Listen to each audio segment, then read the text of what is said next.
Des piliers fendus, le toit affaissé et dans les sous-sols des fissures larges comme le poing. Cette vieille dame de 52 ans menace de s'effondrer. Un lourd dossier à gérer pour la maire qui ne comprend pas comment on a pu en arriver là.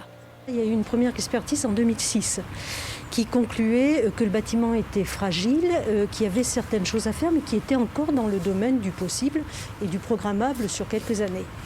Rien n'a été fait. Et pas davantage après une deuxième commission en 2011 qui a rendu les mêmes conclusions. Pour autant, l'ancien maire se défend. S'il a bien engagé des rénovations, jamais on ne lui a signalé un danger sur la structure et il était hors de question d'engager de gros travaux.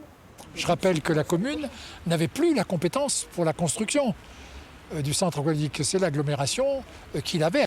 Donc si on avait engagé des très gros travaux alors qu'on allait construire quelque chose de neuf, vous imaginez ce qu'on aurait pu nous dire. Pour les 600 membres du club de natation et pour les écoles, la mairie cherche donc des solutions. Le centre aqualudique de la Souterraine propose d'ouvrir quelques créneaux au Guérétois. Reste à organiser les déplacements en bus.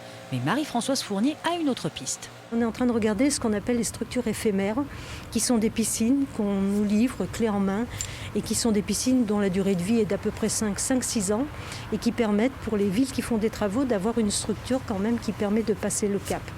Alors il ne faut pas se leurrer, c'est très cher. 500 000 € par an, voilà qui va plomber les finances de la ville. Cette structure pourrait être installée dès le printemps prochain et pour les 6 années à venir, le temps de faire sortir de terre ce très attendu centre aqualudique. Un dossier que la mairie compte bien relancer auprès de l'agglomération.